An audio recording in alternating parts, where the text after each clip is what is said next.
Con relación a la situación del inmueble de Alvariños, del Club Alvariños, bueno, se mantienen conversaciones permanentes con los ocupantes, tendientes a llevarles la convicción de que la decisión de desalojar el inmueble es absolutamente irreversible y bueno, y a convencerlos de la importancia de un retiro voluntario y ordenado. En el día en la tarde de hoy se hicieron presentes incluso funcionarios judiciales para identificar a la gente que todavía está. Ustedes saben que voluntariamente, como producto de estas conversaciones, donde han estado permanentemente funcionarios del Ministerio de Desarrollo Social, bueno, hay gente que se retiró en función de esas conversaciones voluntariamente, porque bueno, llegaron al íntimo convencimiento de que no había ninguna posibilidad de mantener la ocupación. Además, hemos removido a las autoridades policiales de la comisaría 48 y los hemos reemplazado en el caso del segundo jefe de la comisaría, reemplazado al que estaba por el subcomisario Fabián Prado, que ya está en ejercicio de sus funciones, y el tercer puesto jerárquico de la comisaría ha quedado a cargo del subcomisario Jorge Asolina.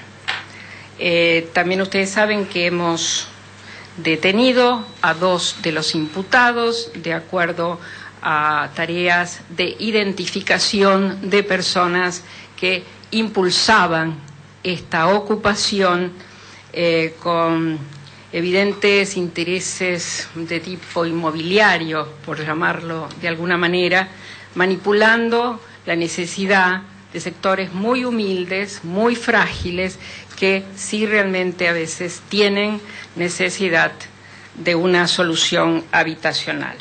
Los 2 detenidos son los señores Guillermo Ramón Ferreira y Reinaldo Silvero González.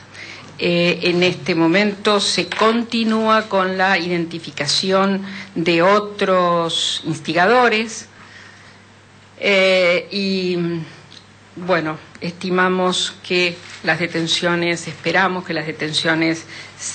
también se den lo más rápido posible. El lugar está en absoluta calma y no se ha generado ninguna nueva situación de violencia.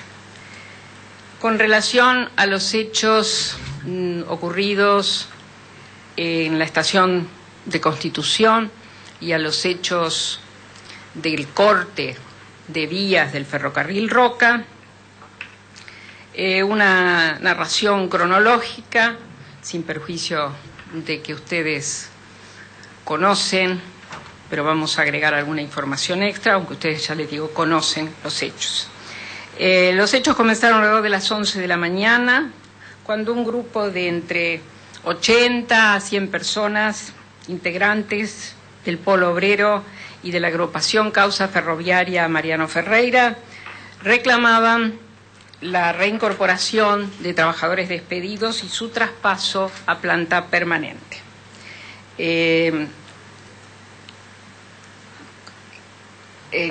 Con ese reclamo cortaron, esto sí que después nos vamos a detener un poquito para explicar en qué consistió esta interrupción del tránsito ferroviario y cuáles son los peligros de lo que se hizo y las consecuencias también de lo que se hizo.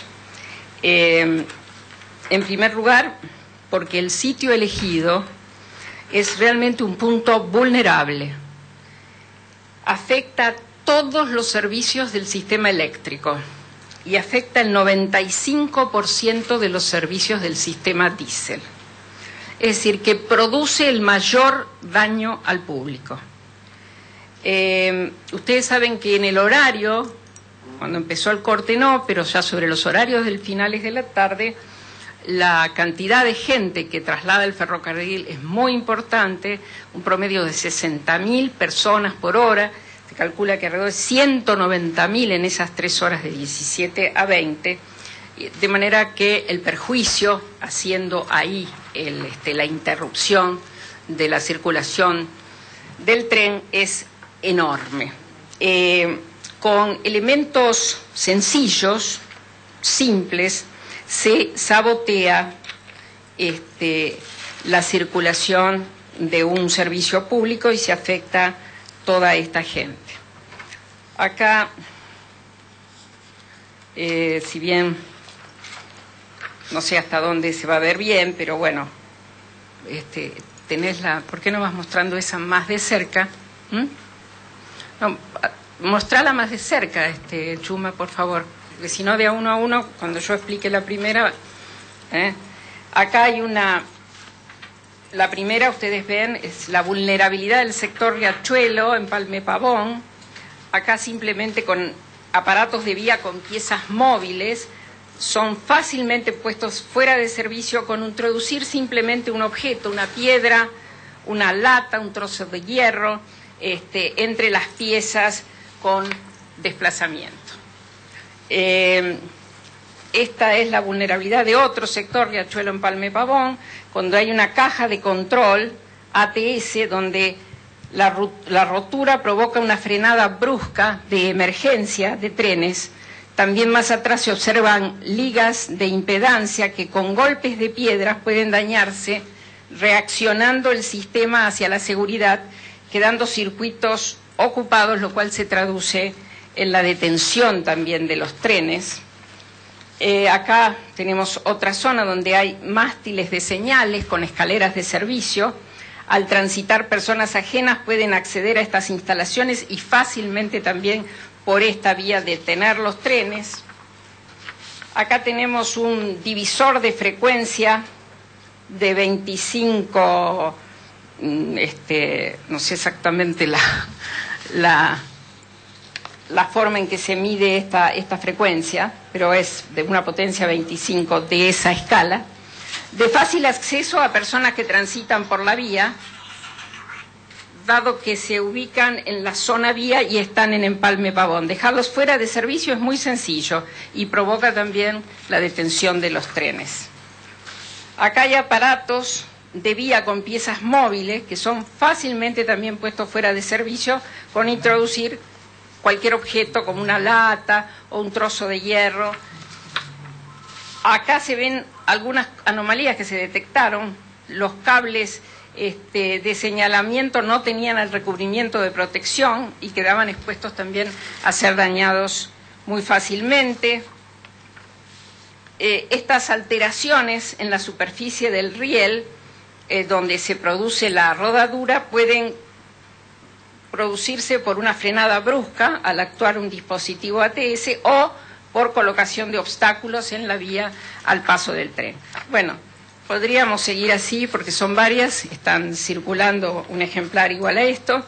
Con esto lo que queremos remarcar es la gravedad de los hechos, que si bien se argumentó una protesta gremial, es muy importante destacar que la protesta no debe de ninguna manera interrumpir un servicio público esencial, como es un tren que transporta esta enorme cantidad de gente, y además que la gravedad de algunas de las cosas que se hicieron redunda en perjuicios, en peligros para otras personas.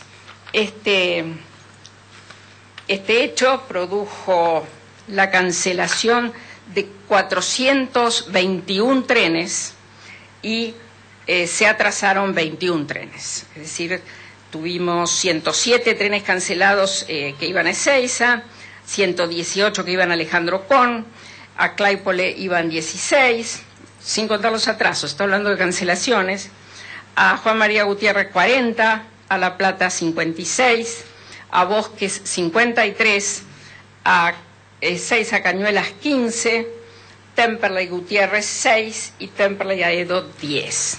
Es decir, este es el nivel de prejuicios de la red UGOF, la cancelación de servicios en la red UGOFE produjo este nivel de daño a los usuarios, que se estiman en alrededor de 320.000 usuarios afectados.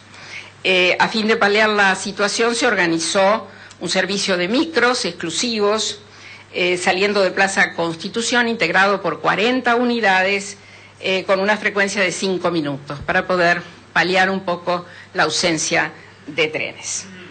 Ahora, una vez terminado, levantado el corte, hubo además de poner una enorme cantidad de esfuerzos de técnicos, 55 técnicos y 8 móviles y 50 personas también además para la limpieza de la estación Constitución.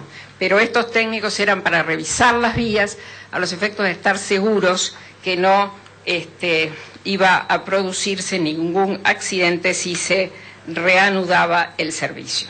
Con relación a esto, quiero también aclararles que la reincorporación, que el conflicto se produjo por la reincorporación de 150 despedidos, lo que está cumplido, por la equiparación salarial para el sector tercerizado, que también está cumplida, y por el pase a planta progresivo de aquellos sectores que realizan tareas propias de la actividad ferroviaria. Esta etapa, esta parte del acuerdo está en ejecución.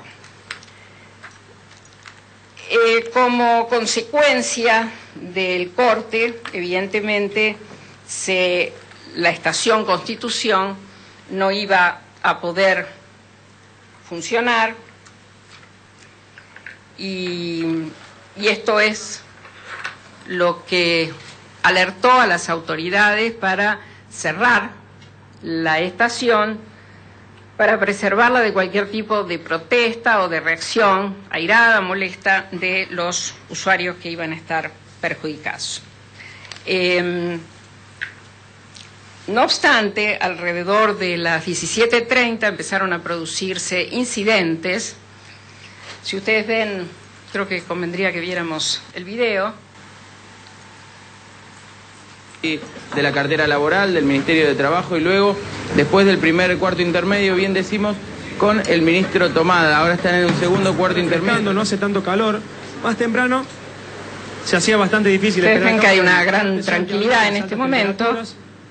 Pero la gente ya, muchos están decidiendo finalmente tomar los colectivos alternativos que los llevan nuevamente a sus casas. Estos son la situación, los usuarios del ferrocarril por el momento, no hay contrariados. Porque nos estuvieron arrojando piedras hasta hace instantes. Reiteramos, gravísimos. Acá empiezan los incidentes. Son muy graves, Eduardo, los incidentes que se ven en este lugar. Claro. Las piedras están volando, están destruyendo las cabinas de teléfono. Hay un puesto... Ahora colocaron algo y están corriendo todos hacia afuera. Habrá que ver qué pasa ahí porque hay un local de una pizzería del cual está saliendo toda la gente. No sabemos si es porque han dejado algo dentro o porque ya apareció la policía. Son unas aproximadamente 400 personas que están mirando y unas 50 las que están generando estos incidentes.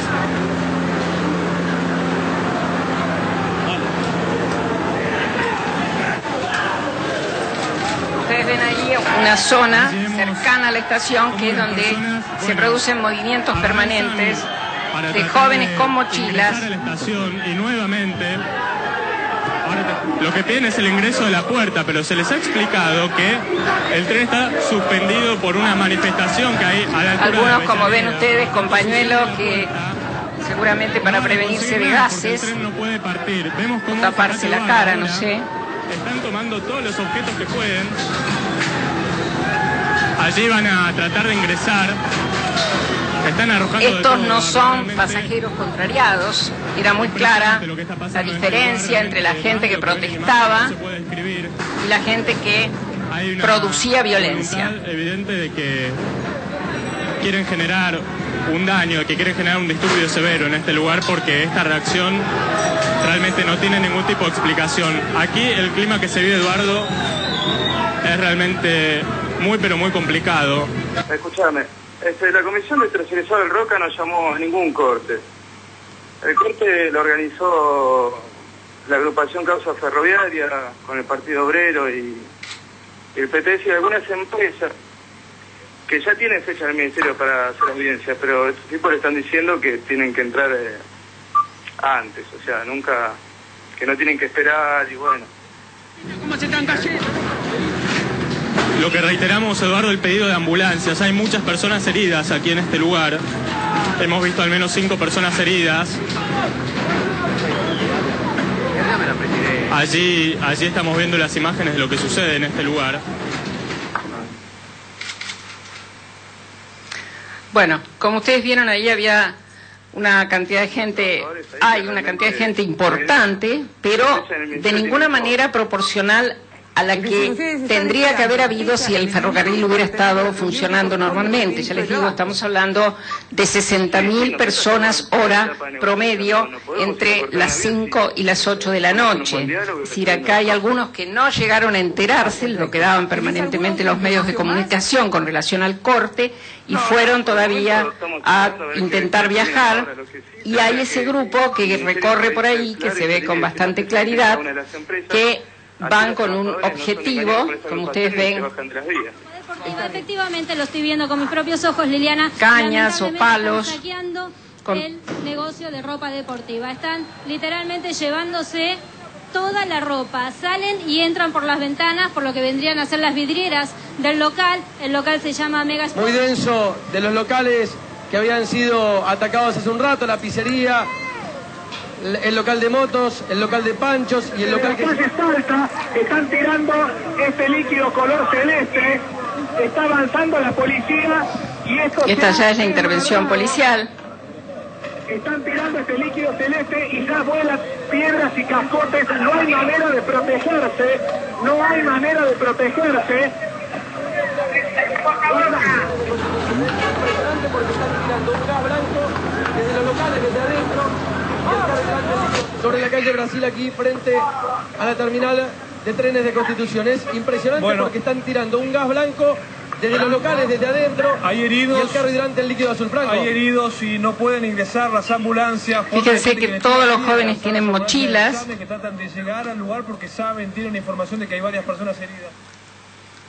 Esto es lo secuestrado, a los detenidos, que claramente no tiene vinculación con ningún pasajero molesto, sino con gente que fue con el objetivo de provocar un hecho de gran violencia. Quiero aclararles, por ejemplo, que en el local Brasil, ese que fue saqueado, el de comidas, de ahí, por ejemplo, se sacaron, que son esas que se ven por ahí, casi 500 botellas de Coca-Cola y 300 botellas de cerveza, que son las que después son arrojadas en una enorme cantidad como para producir daños y lesiones. Y bueno, una cantidad de roturas de otras cosas, pero claramente las botellas fueron usadas después como proyectiles. Es decir que en pocos minutos un grupo de alrededor de 50 jóvenes, en su gran mayoría muy jóvenes, provocaron los daños y las lesiones que ahora les vamos a detallar.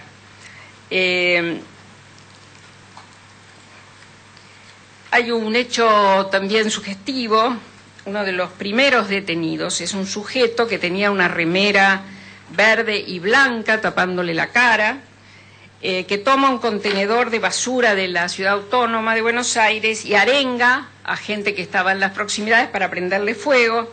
Lo detienen, lo esposan y al sacarle la remera de la cara deja ver una gorra celeste y cabello corto, oscuro, con claritos.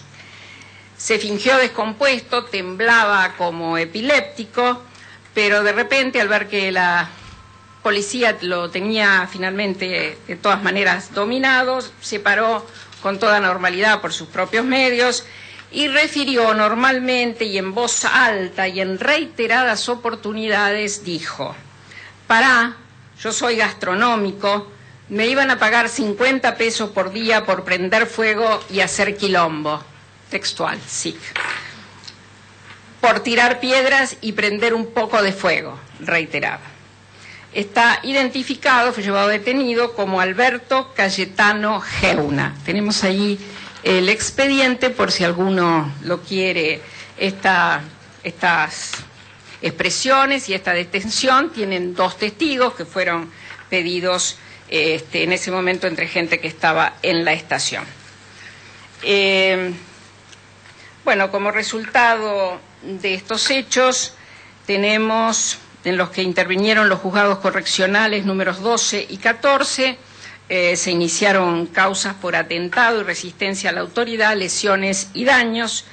En la comisaría 16, la de la zona, hubo 15 detenidos y en la división Roca, 19 detenidos.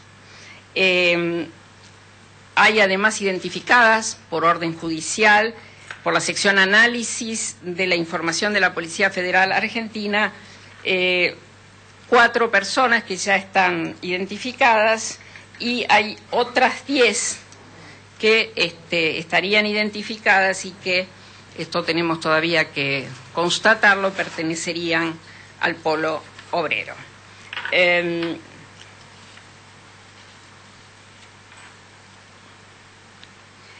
Acá les doy los nombres de las personas ya identificadas: Carolina Noelia Torrilla Jope, con H, Edmundo Jorge Morales, Jorge Darío Hospital, principal referente de los tercerizados de la línea Roca.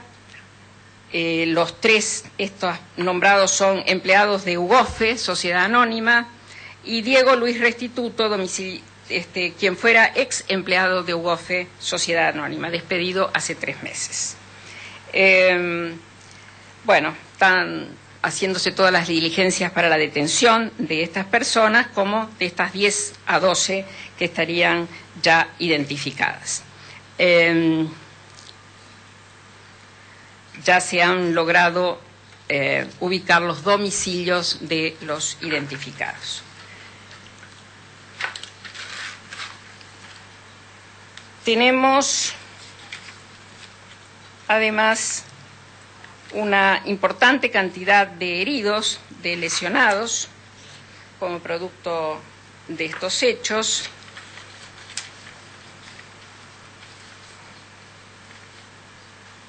Son exactamente 31 miembros de la Policía Federal, todos con traumatismos diversos provocados por las pedradas, y hay además personal civil, 5 personas, uno de ellos, Luis Pizarro, chileno de 65 años, que fue derivado al Hospital Argerich en grave estado, fue y está en este momento en la unidad de terapia intensiva.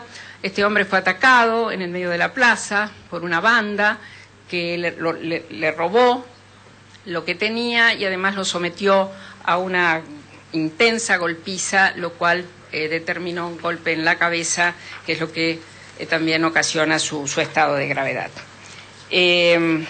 Las demás personas lesionadas civiles son también lesiones leves, afortunadamente. Bueno, yo creo que estos hechos, de los cuales participa una minoría activa, gente toda que ha sido identificada, después dejada en libertad, que genera tantos daños materiales en espacios públicos y que lesiona a integrantes de la Policía Federal, que sin embargo tuvieron realmente un desempeño ejemplar, porque, bueno, usaron los mecanismos disuasorios como el hidrante sin incurrir en ningún tipo de exceso en la captura de los responsables. Decía que este tipo de hechos son realmente muy, muy lamentables. Esta intención de crear una situación de caos, una situación de inseguridad, deliberada, evidentemente obedece a otros propósitos. Esta violencia así inusitada e imprevista se enmarca en una situación política muy manipulada que busca dar la sensación de un estado de caos, de desorden, de anomia, de violencia, de anarquía y crispación, de ausencia de poder, de absoluta falta de autoridad y de Estado incapaz. Esta enumeración no es un versado ejercicio de sinonimia de mi parte, sino que estas son las calificaciones que recogí de importantes comentaristas de los principales medios escritos y de alguna dirigente política conocida por su catastrofismo. Es decir, que este clima, provocado por grupúsculos y estimulado por este tipo de calificación de algunos medios, tiene una intencionalidad política que apunta a generar, sí, una sensación de vacío, de debilidad de la presidenta, que evidentemente sería funcional a un precandidato que se vende como que sabe y puede, aludiendo al manejo de la conflictividad social. Estos hechos, además, intentaron ocultar la existencia de un país real, de un país que no es que estemos inventando, de un país que existe en las cifras, en los hechos y en todas las percepciones objetivas, un país que crece, un país que genera empleo, un país que consume, que sale de vacaciones, que construye escuelas, que llena los comercios en Navidad y sobre todo, y esto es lo más importante, que tiene esperanzas de progreso y de futuro, aún en el marco de los problemas que todavía tenemos. Por eso es que queríamos diferenciar realmente lo que pueden ser situaciones reales, a veces de conflictividad social, de lo que son situaciones impulsadas, que seguramente si no hubiéramos tomado en algunos casos las precauciones adecuadas, con presencia de fuerzas de seguridad y saturación de esas fuerzas, también se hubieran producido hechos en algunos otros lugares. Como cuando empezamos, esta gestión en este ministerio, cumpliendo instrucciones de la Presidenta de la Nación, reiteramos nuevamente nuestra decisión de garantizar el derecho a la seguridad a todos los ciudadanos y a todas los habitantes.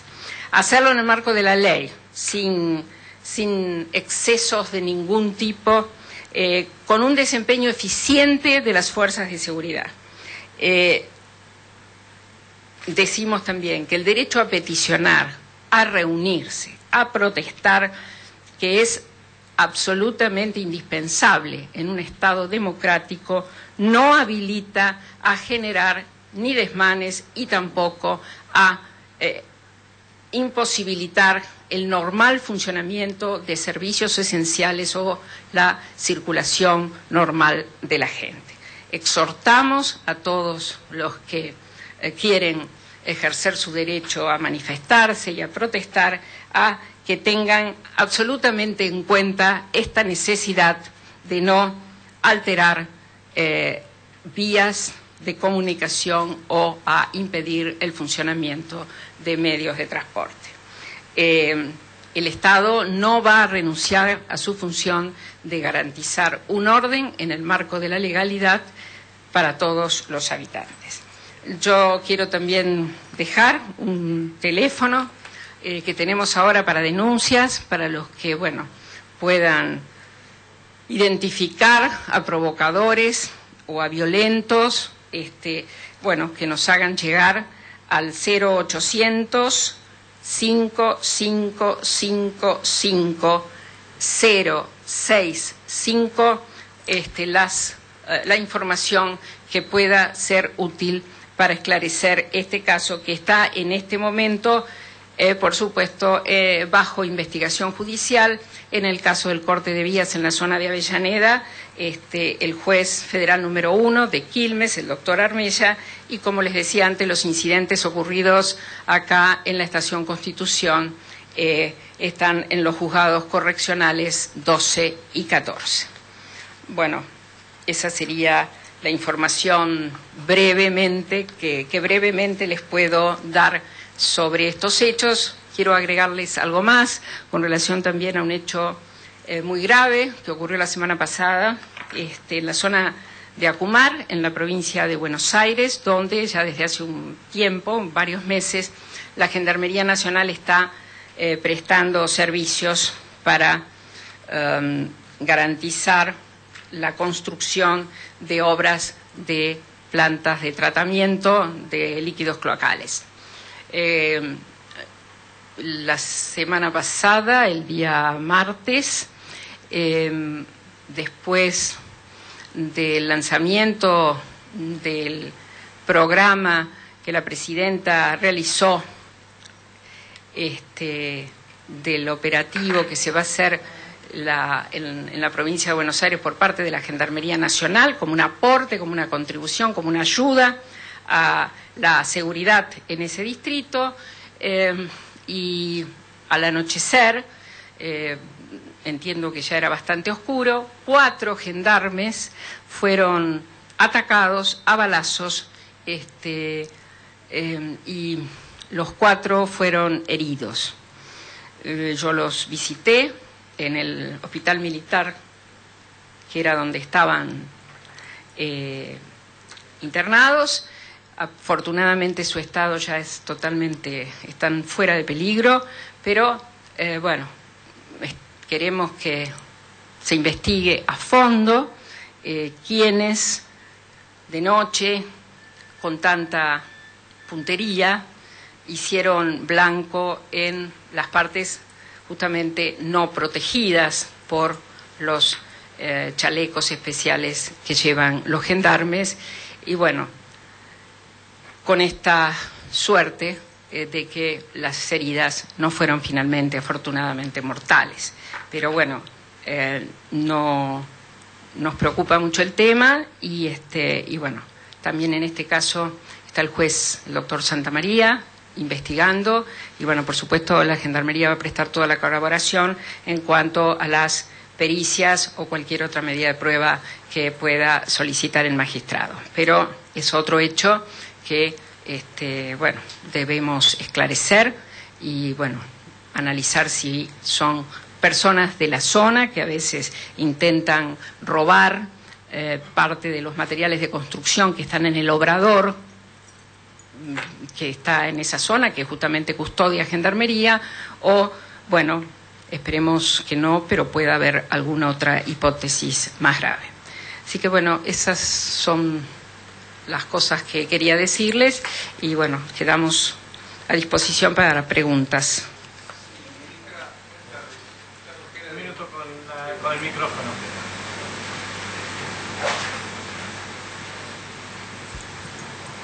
Gracias. Hola, sí. Buenas tardes, ministra. Oscar Orquera, de Radio América. Usted mencionó al señor detenido, al señor Alberto Geuna, con una remera verde y blanca, citó palabras de algún político que puede resolver, o lo que ha dicho este político en las últimas horas. Esta persona detenida se dice gastronómica, le han pagado 50 pesos, etcétera, etcétera. ¿Está implicando en esto a Barrio Nuevo, titular de lo gastronómico, a Duhalde, expresidente de la Nación, digo por Banfield, la camiseta que portaba esta persona que fue detenida? Yo simplemente estoy comentando circunstancias que constan en el expediente judicial y que, bueno, son llamativas por la reiteración con que este señor se identificaba como gastronómico y decía que se le había pagado para estar ahí. El resto de la película corre por su cuenta. Por ahora es un gastronómico, así se identifica y dijo que le pagaban. Supongo que en la investigación se le preguntará quién le pagaba y allí tendremos más información, pero por ahora no es serio que yo haga ninguna evaluación sobre eso. Lo que aclaré con relación a candidatos que dicen que saben y pueden, sin perjuicio de alguno que hace muchos años, ustedes eran todos muy jóvenes, pero también decía eso, el candidato que sabe y puede, salió último en aquellas elecciones de 1973, pero era un candidato de la dictadura militar que decía eso también, que sabe y puede. Pero acá lo han puesto en plural, sabemos y podemos, pero de todas maneras es así, es una evaluación política de la que me hago cargo. Creo que para ese eslogan es necesario, y de alguna manera eso se intentó, reproducir las condiciones del 19 y el 20 de diciembre, con un detalle, que la historia se repite como comedia a veces, lo que una vez fue realmente algo muy dramático, y creo que acá, sin llegar a ser una comedia, evidentemente de ninguna manera alcanzó la magnitud que quizás esperaba.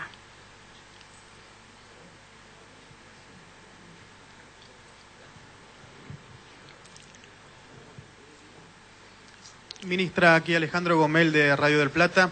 La pregunta es, ¿cómo va a actuar el Estado, el Ministerio, ante un nuevo intento o un nuevo corte de vía? Mire, lo importante siempre en estas cosas es la prevención. Por supuesto que en este caso inmediatamente intervino un juez y nosotros no hicimos nada más que ejecutar las decisiones del juez que intervenía, que primero identificó al personal que estaba en las vías. La prevención quiero decir porque, bueno, quizá a veces con un despliegue adecuado y a tiempo uno puede evitar la ocupación.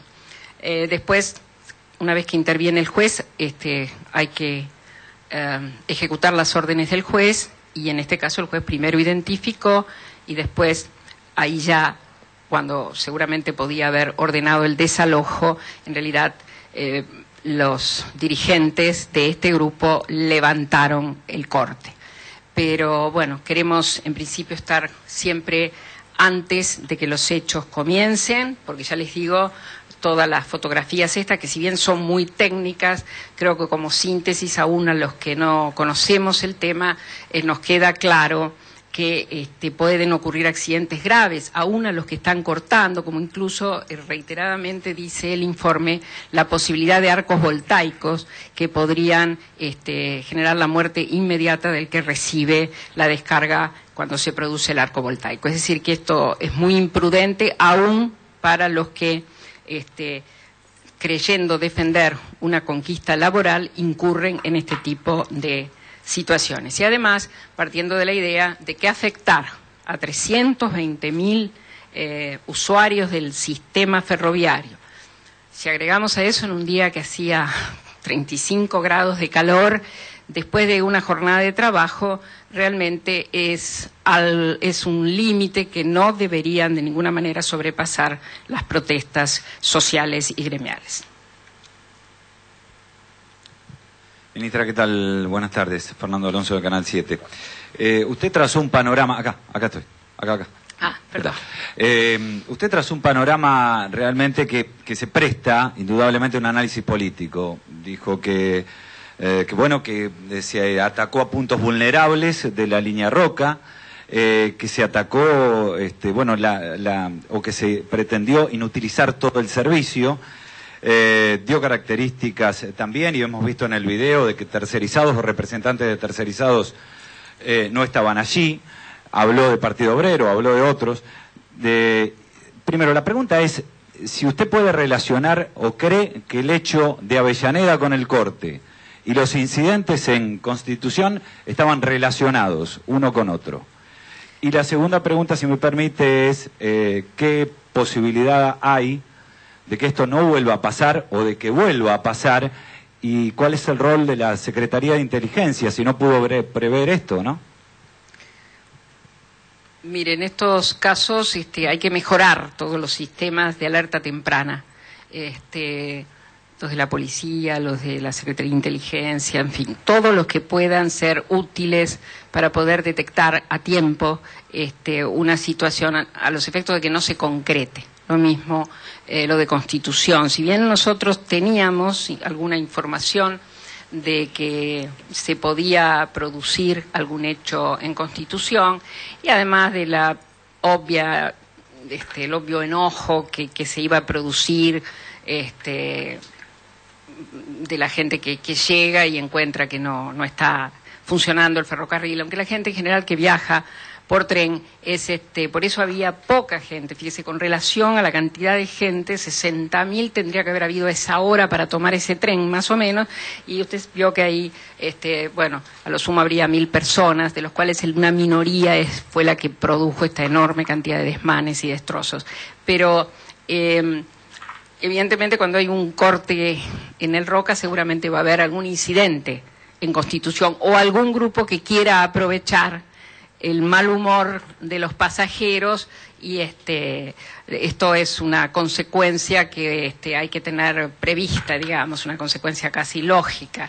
Lo que pasa es que una cosa es algún tipo de repudio de los pasajeros a la medida gremial que les imposibilitaba viajar, y otra es una minoría, un grupo activo, organizado, muy audaz, que provocó ese saqueo terrible de los negocios y, bueno, un movimiento, ustedes vieron, muy rápido, muy certero de todos ellos, bueno, que muestra un grado de preparación en este tipo de actividades de provocación y desmán.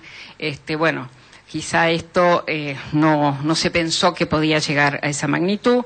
De todas formas, vamos a tomar en el futuro algunas medidas como tener previsto más personal policial, más saturación de personal policial en lugares donde tengamos este tipo de alertas.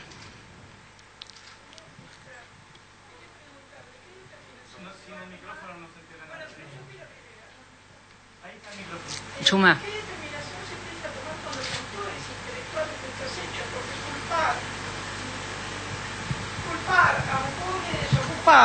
No tiene objeto, sino que también sería pasible de indemnizaciones por los hechos que a todos los ciudadanos perjudican.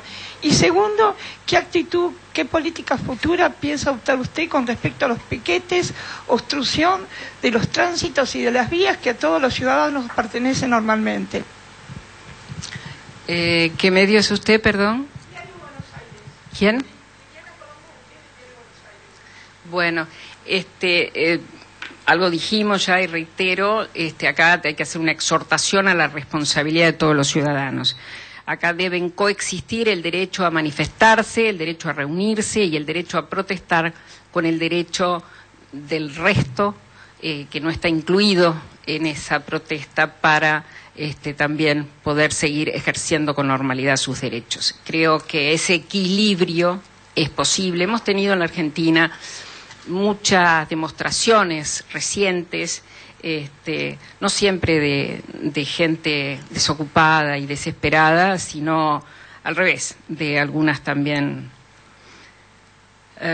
reclamos de sectores económicos importantes que no dudaron en interrumpir rutas nacionales durante muchísimos días, generando todo tipo de perjuicios.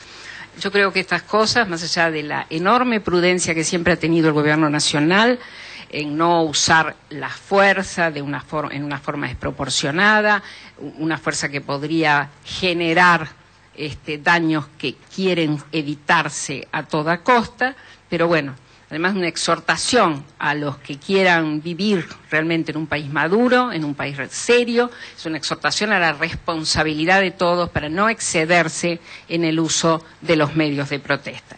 Y el Estado, aún siempre en este marco, de no provocar ningún tipo de consecuencia dolorosa, ni impulsar ningún tipo de exceso en el uso de la fuerza, es también evidente que el Estado va a estar presente donde pasen estas cosas y, como tiene el monopolio del uso de la fuerza, bueno, la va a usar y va, por supuesto, a impulsar las denuncias necesarias para que la justicia investigue no solo las autorías directas, sino también las mediatas, las de aquellos que han impulsado acciones que puedan tener este tipo de consecuencias.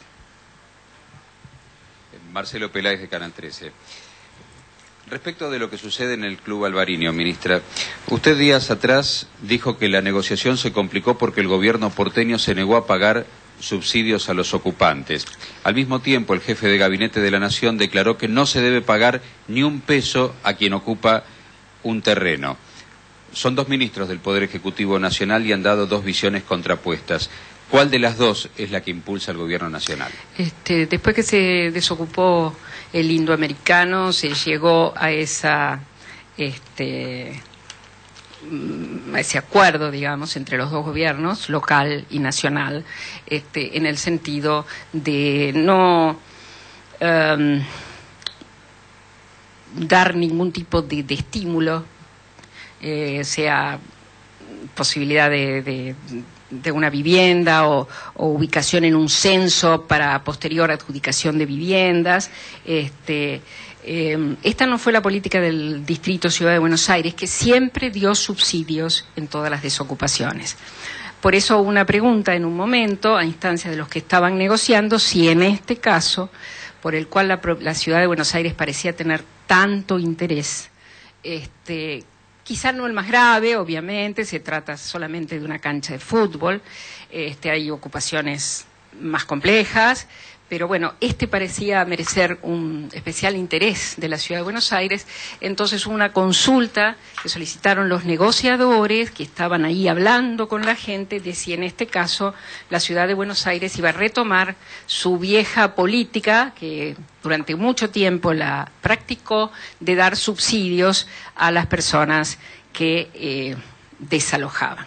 Eso fue todo. No hay, creo, ninguna modificación de las políticas del Gobierno Nacional en este sentido, ni ningún tipo de discrepancia entre dos ministros del Poder Ejecutivo, sino más bien ratificar si no iban a seguir aplicando la política que siempre se había aplicado en la Ciudad de Buenos Aires.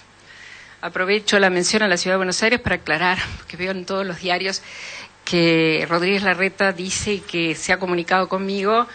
Yo sé que a veces los teléfonos no andan muy bien, pero yo no tengo registrado absolutamente ningún llamado de Rodríguez Larreta. De lo contrario, por educación, por supuesto, lo hubiera contestado. Como están los diarios todos los días, bueno, quiero dejar esto aclarado, ¿no? Que no es que no contesté, sino, no sé, acá al Ministerio por lo menos no llamó y tampoco a mi domicilio particular, a pesar de que figuró en guía, así que era dejar constancia de esto. ¿Cómo le va?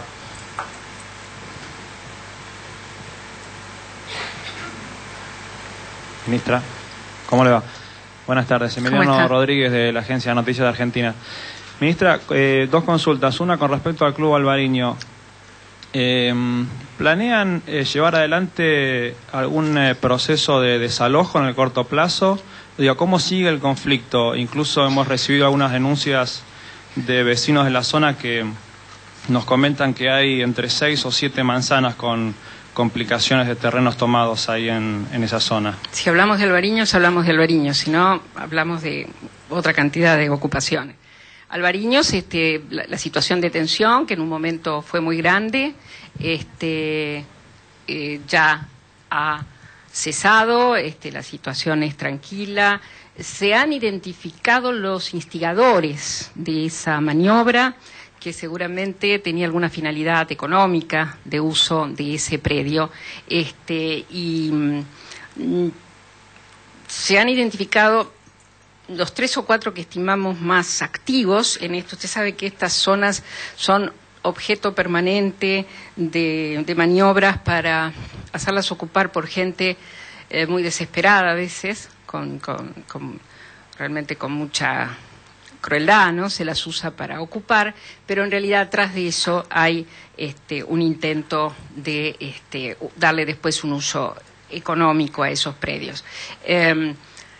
De manera que lo importante también para evitar que estas maniobras se sigan repitiendo es hacer una tarea de investigación inteligente que corte con este tipo de ocupaciones dirigidas, manipuladas por grupos absolutamente inescrupulosos y canallescos, porque bueno, están manipulando a gente muy humilde, muy frágil y muy necesitada. Mientras tanto seguimos negociando con esa gente, hablando, explicándoles que hay una decisión que es irreversible, que se vincula al desalojo, que no es por esta vía que van a obtener sus viviendas. Hemos logrado que se retiren, muchos finalmente convencidos, porque les habían vendido la idea de una especie de esperanza en que iban a encontrar una solución. Le dijimos que no era por la vía de las ocupaciones ilegales y bueno, vamos achicando la cantidad de gente que está ahí. Pensamos que este camino es más inteligente y además, sobre todo, no tiene riesgos de daño sobre la población, que en definitiva es, ya les digo, la más humilde, el eslabón más frágil de toda esa cadena. Y sí, tenemos ya 2 detenidos, esto es muy importante, y otros varios identificados que estamos procurando detener para ver realmente, la justicia lo hará, por supuesto, cuáles son las raíces de estos grupos que reiteradamente han impulsado ocupaciones para beneficiarse económicamente. Ministra, buenas tardes. Rubén Suárez, C5N, 2 consultas. Una sobre las imágenes que observamos, cuál es en concreto su opinión sobre el accionar de la Policía Federal el pasado jueves sobre las vías y en la estación de Constitución. Y la segunda consulta, ante su respuesta hace unos minutos, de que no recibió el llamado del jefe de gabinete de la Ciudad de Buenos Aires en caso de que se concrete, si es posible una reunión, si se reuniría con los funcionarios del gobierno porteño.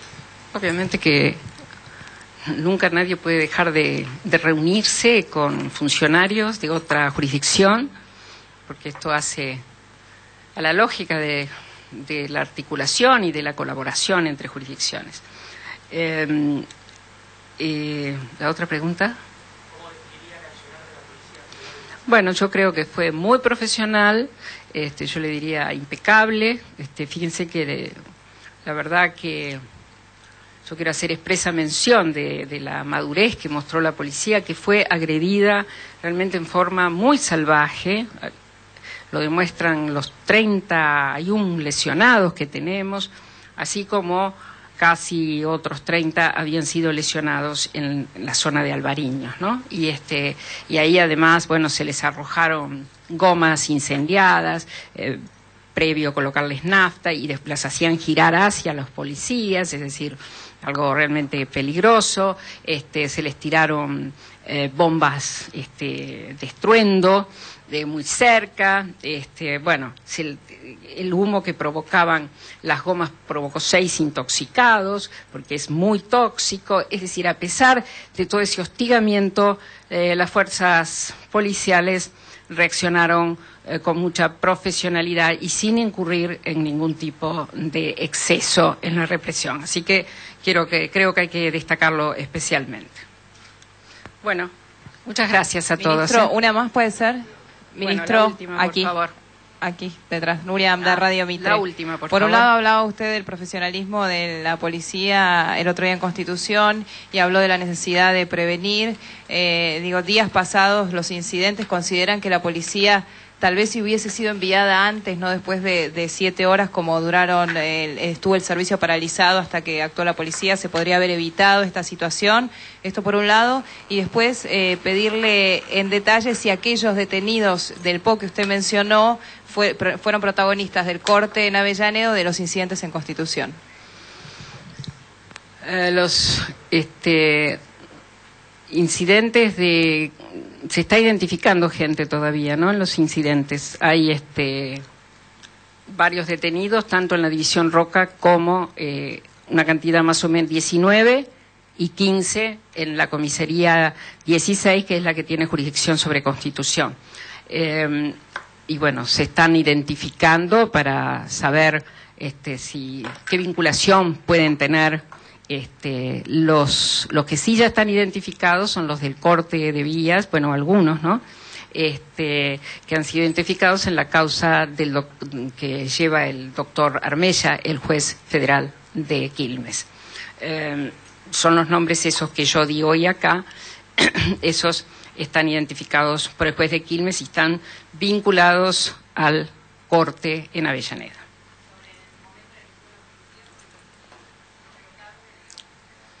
Bueno, obviamente que no se pensó en un brote de violencia así de un grupo tan violento y tan dispuesto realmente a la producción de daños graves. Quizá habría que haber tenido una presencia policial había en realidad, pero más numerosa quizá, con lo cual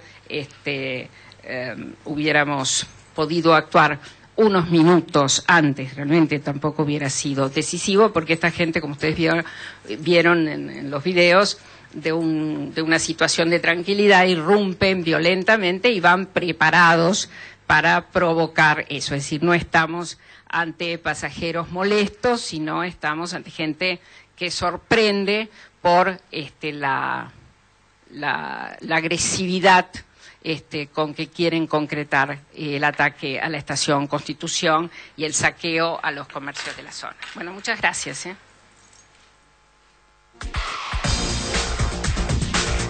Estábamos compartiendo en vivo la exposición de la ministra de Seguridad sobre diferentes temas, principalmente sobre los incidentes de días atrás en Estación Constitución.